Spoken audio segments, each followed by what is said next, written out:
DV के साथ अगर 490 डे चल रहा है तो बकायदा आप डीवी को खारिज करा सकते हैं या फिर 490 डे को खारिज करा सकते हैं सिर्फ इसी आधार पे। समझिएगा कैसे समझा रहा हूं। पहली चीज ये कि आप एक बात समझ लीजिएगा कि अगर एक टेक्निकल ट्रिक मैं आपको सिखा दूंगा तो क्या आप डीवी को 490 डे से खारिज करा सकते हैं या 490 डे से डीवी को खारिज करा सकते हैं, ये कमेंट सेक्शन में जरूर बताइएगा वीडियो के बारे में जानकारी लेने के बाद। ये ट्रिक बहुत जबरदस्त रहेगी जो हम सारे पॉइंट्स को खत्म होते हुए आपको समझा देंगे। आप ध्यान से सुनिएगा क्योंकि इस ट्रिक को बनाने के लिए पॉइंट्स लगेंगे। पहली चीज क्या है कि देखिए, आपको पहले ये समझना होगा कि डीवी का बेसिकली नेचर क्या है, किस नेचर का केस है, और 490 डे किस नेचर का केस है। डीवी जो है वो आपका सिविल नेचर का है, इसमें क्रिमिनल ऑफेंसेस की कोई बाकायदा दरकार ही नहीं है, इसमें जेल का कोई ऑप्शन नहीं है। डीवी साबित होने के बाद भी किसी व्यक्ति को जेल नहीं भेजा जा सकता है सुलह समझौता करा के, पत्नी को प्रोटेक्शन ऑर्डर्स करके, और डीवी का डिस्पोजल के बाद प्रोटेक्शन ऑफिसर उसको बकायदा असिस्ट करता रहता है। यानी कि अगर डीवी का केस डिसाइड भी हो गया है तो पत्नी को प्रोटेक्शन कोर्ट की तरफ से प्रोटेक्शन ऑर्डर पे बकायदा प्रोटेक्शन ऑफिसर देता रहता है। तो इसके अंदर इसके अलावा कोई अल्टरनेट नहीं है। तब है जेल का प्रावधान डीवी में जब आपने प्रोटेक्शन ऑर्डर्स को तोड़ा, आप अपनी बीवी के पास जा रहे हो, फिर मार पिटाई कर रहे हो, फिर झगड़ा कर रहे हो, फिर उसके बाद हाथापाई कर रहे हो, फिर उसके साथ कोई जाति कर रहे हो, तब इसके अंदर बकायदा सीआरपीसी में एक्शन लिया जाता है। मगर आपकी बीवी शांति से बैठी, आप अपना घर का काम करते रहते हो, अपने ऑफिस जाते रहते हो, आपको कोई लेना देना नहीं है, कोर्ट की पाबंदी आपके ऊपर लागू है। तो इसलिए ये डायरेक्ट किसी भी हालत में और किसी वजह से कोई जेल का रीजन नहीं बनाता है। अब आते हैं हम दूसरी बात पे। 490 डे अपने आप में बकायदा 3 साल तक की सजा का प्रावधान का एक केस है, ठीक है। यानी सीआरपीसी के अंदर ये एक तरीके से आपको ये प्रावधान देता है कि क्रिमिनल केस है, यानी ये अपने नेचर में क्रिमिनल है और ये अपने नेचर में डीवी सिविल है। दोनों को अलग अलग यहीं से देखना शुरू करिए और यहीं से आपको पूरी बात समझ में आएगी।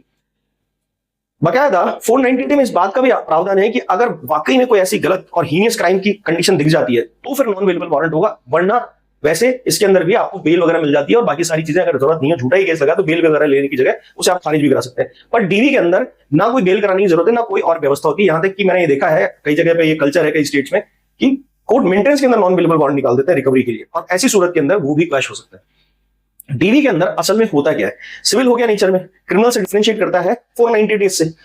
अब सबसे बड़ी बात यह है कि डीवी में टाइम बार कंडीशन भी है, डीवी 1 साल से ज्यादा के टाइम के लिए नहीं लगाया जा सकता, और 490 डे 1 साल बाद भी लगाया जा सकता है, मगर वहां कुछ लिमिटेशन है, पर मोटा मोटी बात लगाया जा सकता है अगर सर्कमस्टांसेस अलाउ कर रहे हैं तो।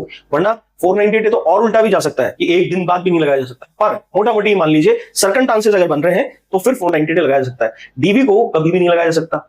अब यहां पर हमें मोटी बात यह समझनी है कि असल में फिर ये लगते क्यों है साथ में। देखिए, अब हम आते हैं सिंपल सी बात पे, कंटेंट पे।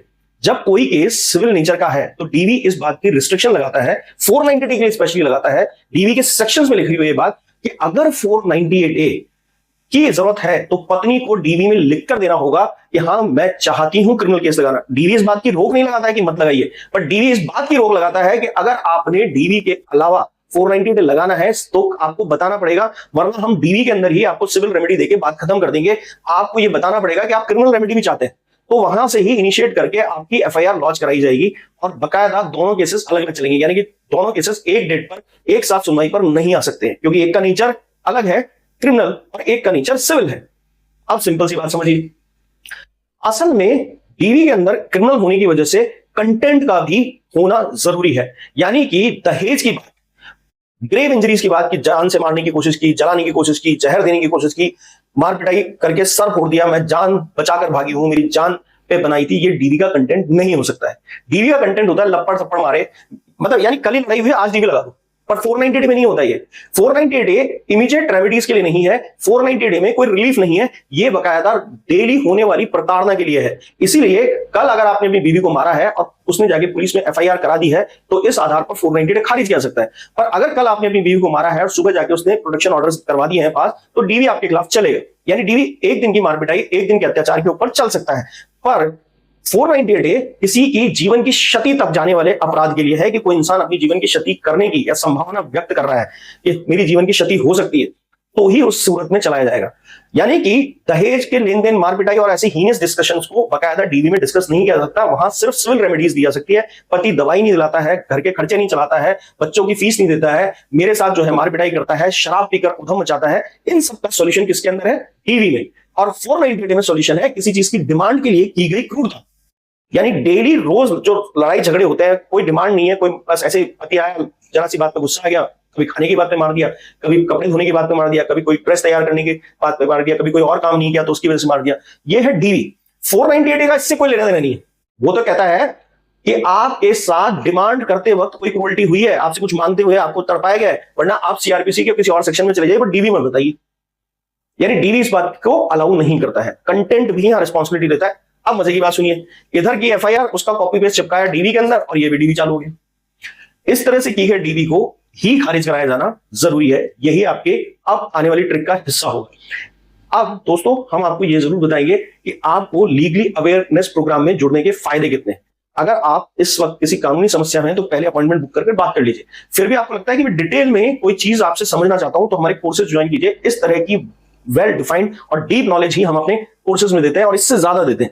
इससे क्या होता है कि हम कोई मोटिवेशन या फिर कोई गारंटी नहीं बेचते, हम एक्चुअली आपको लीगल अवेयरनेस प्रोग्राम से कानून की मजबूती दिखाते हैं कि देखिए इससे ऐसे रिजल्ट आ सकता है। और मैंने देखा है हमारे थ्रू ट्रेन हुए लोग अपने आप अपने काम के अंदर प्रोसेस करने लगते हैं, अपने केस को जबरदस्त तरीके से चलाते हैं, क्योंकि अब उनके सब चीजें दिमाग में क्लियर है, कैसे होता है, क्यों होता है, किस लिए होता है और उसके अलावा रिजल्ट कैसे डिसाइड किए जा सकते हैं। वो अपने दिमाग से फिर ये सब चीजें कर पाते हैं। और ये तो बात सही है कि कोर्ट्स में लीगली अवेयर पार्टी ही अपना केस जीत पाती है, ये कोर्ट में कहावत है।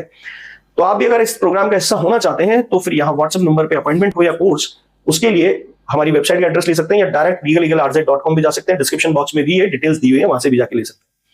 मैंने अभी अभी अपनी बात एक समझाई आपको। देखिए असल में डीवी जो है वो अपने आप को मॉडरेट रखता है इस बात पे कि उसके लिए सफिशिएंट प्राइमा फेसी वैल्यू पर ही सब कुछ मिल सकता है, यानी कि ये चीज तय पाई जा सकती है। पर 498 में प्राइमा फेसी वैल्यू नहीं लगती है, पर डीवी में भी अल्टीमेटली एग्रीव्ड होना जरूरी है। वहां पर 498 में ग्रेव इंजरीज होना जरूरी है।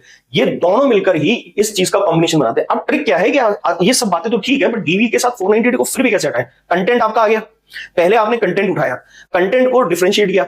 सबसे बड़ी बात आपने ये चीज कोर्ट को समझा दी कि भैया अगर डीवी में पहले से प्रावधान है कि पत्नी को लिखकर देना पड़ेगा कि वो अपनी रेमेडी सिविल नेचर की चाहती है या उसके साथ क्रिमिनल ऑफेंस का भी कोई एक्टिविटी करना चाहती है, जनरली डीवी पहले इनिशिएट किया जाता है। और अगर 498 इनिशिएट भी कर दिया गया तो कोर्ट में आकर ये बताना पड़ता है डीवी के अंदर कि मैंने ऐसा किया है। इसके बगैर ऐसा कुछ नहीं होगा कि आप बेनिफिट मिल जाएगा। तो डीवी का पहले से ही ये बात स्ट्रक्चरिंग में डाली गई है, क्योंकि डीवी 125 और 498 बहुत बाद में आया था, तो इसका रिसर्च वैल्यू अच्छा है, यानी किसी भी पति को फंसाने और अटकाने के लिए नहीं है। और मैं आपको ये पहली बात बता दूं कि इसके अंदर पति के निकलने के ज्यादातर एक्ट्स भी बने हुए हैं, कि ऐसा नहीं है कि जो पति बेचारा इनोसेंट है, पूरी फैमिली इनोसेंट है, तो वो इस केस से बाहर निकल सकता है। एक खतरनाक बात और बता देता हूं डीवी की डेफिनेशन में, कि आपको जानकर एक शॉकिंग इफेक्ट लगेगा। ये पत्नी जो है वो पति के रिश्तेदारों को, जो खासतौर से मेल है, उन्हीं के खिलाफ ही केस कर सकती है, फीमेल्स के खिलाफ केस नहीं कर सकती। हालांकि कुछ हाई कोर्ट्स ने इस बात पे बकायदा अपनी दलील दी है कि नहीं साहब मानना तो पड़ेगा, कोई ऐसा थोड़ा कि पति के सारे मेल रिश्तेदारी करते हैं, पति जो है वो उसकी महिला जो रिश्तेदार है वो भी करती है ऐसा। तो इसके अंदर अगर केस झूठा है तो आपकी महिला रिश्तेदार इस ग्राउंड पर अपने आप को ना केवल बाहर निकालेगी, आपको भी बाहर निकाल सकती है केस से, अगर आप पश्चिम में जाते हैं तो। अब मुद्दे की बात यह है कि ये दोनों अलग अलग कैसे हैं, ये बात तो मोटा मोटी आपकी समझ में आ गई। कंटेंट से अलग है, ठीक है, इसके अलावा नेचर से अलग है, सिविल और क्रिमिनल का फर्क है। इसके अलावा डीवी खुद कहता है कि हमें 490 डे के अंदर कंटेंट दिखाओ, अगर आपके पास है, अगर आप 490 डे के लिए इनिशिएट करना चाहते हो तो बताओ। और अगर कोर्ट को ऐसा इन्फॉर्म नहीं है तो कोर्ट आपकी प्रोसीडिंग्स को नहीं चलने देगी सेम ग्राउंड्स पे, यानी कि 490 डे में जो ग्राउंड्स आप यूज कर रहे हैं वो ही डीवी के अंदर करें, ये पॉसिबल नहीं है। और इसी पर रोकथाम करता है बकायदा डीवी का पूरा परफॉर्मा। डीवी अपने आप में एक इंडिविजुअल एंटिटी पे चलने वाला केस है और इसका नेचर जो है सिविल तरीके की गई मारपीट होती है, जिसके अंदर सजा का ज्यादा प्रावधान नहीं है। शेयर हाउस होल्ड ही इसकी असली ट्रिक है कि शेयर हाउस होल्ड में असल में पत्नी के पास पावर नहीं है। इस सभी रिश्तेदार जो शेयर हाउस होल्ड में नहीं रहते हैं उनको पार्टी बनाकर अगर वो केस लड़ रही है, दो घरों को जो अलग अलग शहरों में, उनका सबका शेयर हाउस होल्ड बता दिया, सबूत किसी बात का नहीं है। तो आप ये मान लीजिए बिना डीआईआर रिपोर्ट के हिसाब से इंक्वायरी किए बगैर अगर प्रोटेक्शन ऑफिसर ने ये बात मान ली है, यहीं से केस खत्म हो जाएगा। आपको अपना केस कितना जल्दी खत्म कराना है तो आप कमेंट सेक्शन में जरूर बताइएगा। और अगर ये वीडियो अच्छा लगा तो लाइक करिएगा।